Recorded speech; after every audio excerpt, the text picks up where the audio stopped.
Welcome back to Brush Up Your Game, and today we're taking a look, or a re-review look, of Wave 3's 4th Division Battleship. This is a very big, bulky ship, 7-hull to its name, 6075. And, boy, when you look at this, I mean, geez, the upgrades.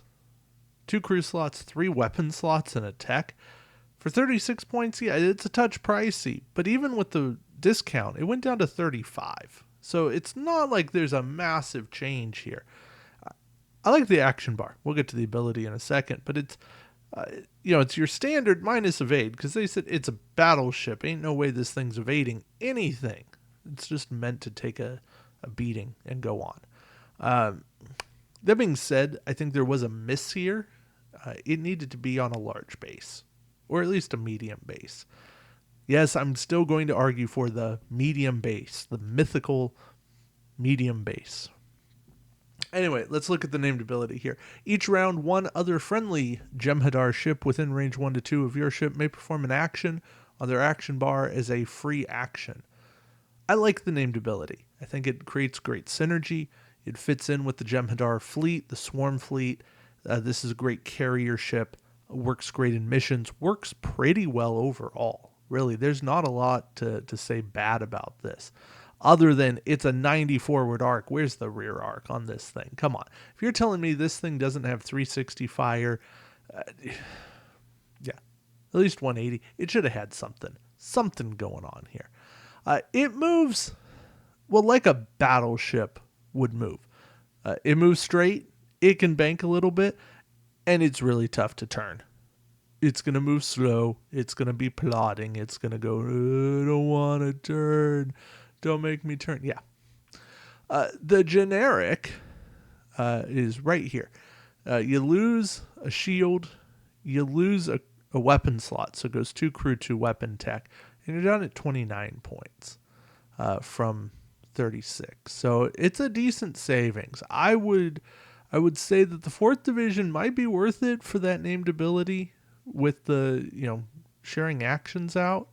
But the 2nd Division, this is the one that comes in the, I think it was the faction pack. That's also a nice one. So, anyway.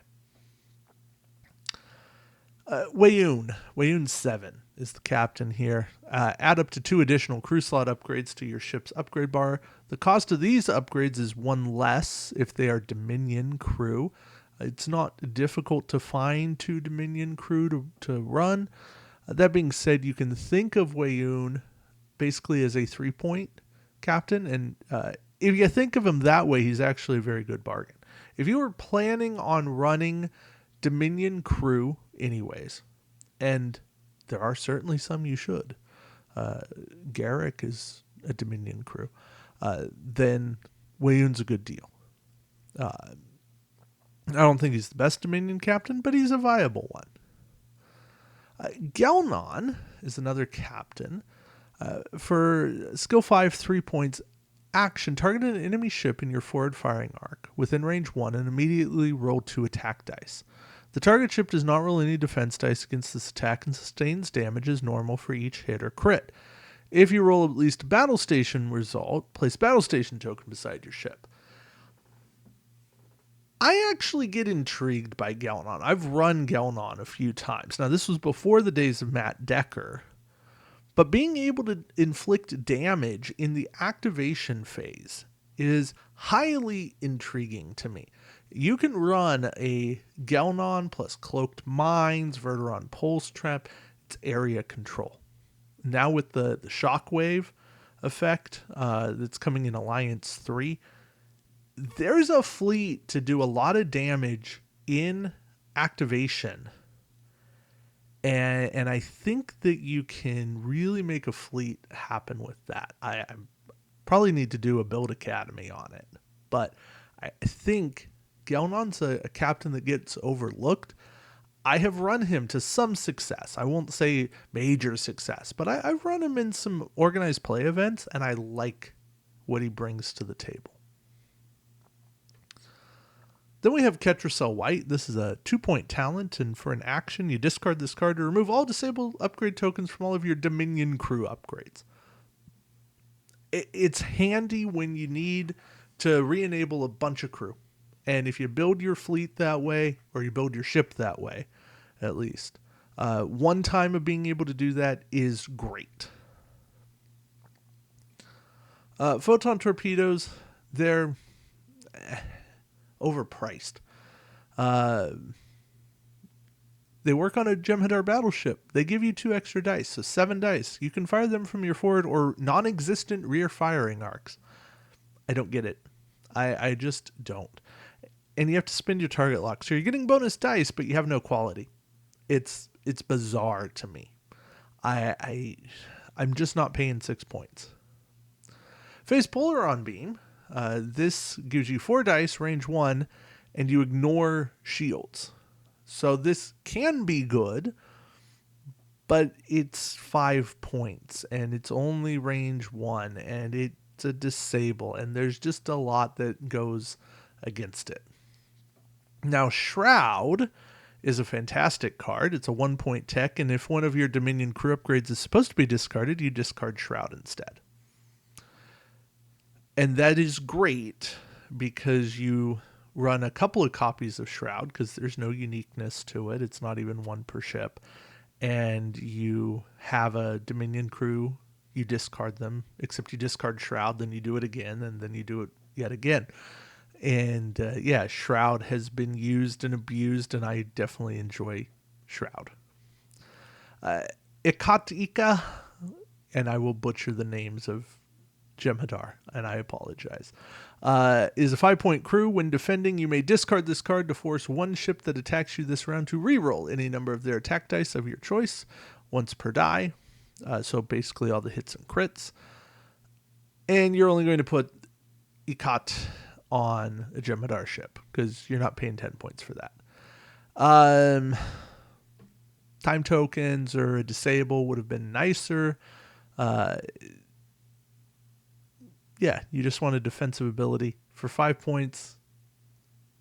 Very brutal, very expensive cost to pay. I like the effect. I just hate having to pay that much for it. Kudat Itan is 4 points, and for an action, you target a ship at range 1, discard this card, disable one of your other crew upgrades, right? So, mind you, you're down this card plus a disabled other crew, and you get to disable all crew upgrades on the target ship, even if that ship's cloaked or has active shields. That's pretty good, right? You get to go through cloak, go through shields, but it's got to be range 1, and you got to have another crew, and you only get 1 shot at this. This is the best, the most flexible disabler in the game. But wow, is it pricey. And then we have Ixtana Rocks for 2 points and an action. Disable this card to flip over all critical damage cards assigned to your ship. Yeah. I understand why this exists. And in some kind of like campaign where crits carry on, sure, I'd run Ixtana. But for the most part, I'm going to either deal with a crit one at a time, say I don't care about the crit, or deal with that crit, let it go. I'm not going to spend an action disable. I'm certainly not going to redo this. I would have liked this as a when you suffer a crit, you can just discard Ixtana to flip it over without it taking effect. That would have been a cool card. Yeah. And that's the pack. So I have problems with the crew. They are okay. They do interesting things, unique things. But the reason you still want this pack is Shroud. Shroud makes every Dominion crew better because you get to use it again. The weapons are hot garbage. Ketracel White is at least intriguing. It's a possible include. Gelnon, I think, has the play. Wayoon, you can run Wayoon. And the name ship is definitely not bad. It rates up there as playable in the right hands. I think it's got potential. So, anywho, that's it for me. I'd say if you're interested, go find yourself a 4th Division Battleship. I think they're out there. I hope they're out there. But yeah, thanks for watching. Appreciate it. Until next time, keep brushing up your game. Take care.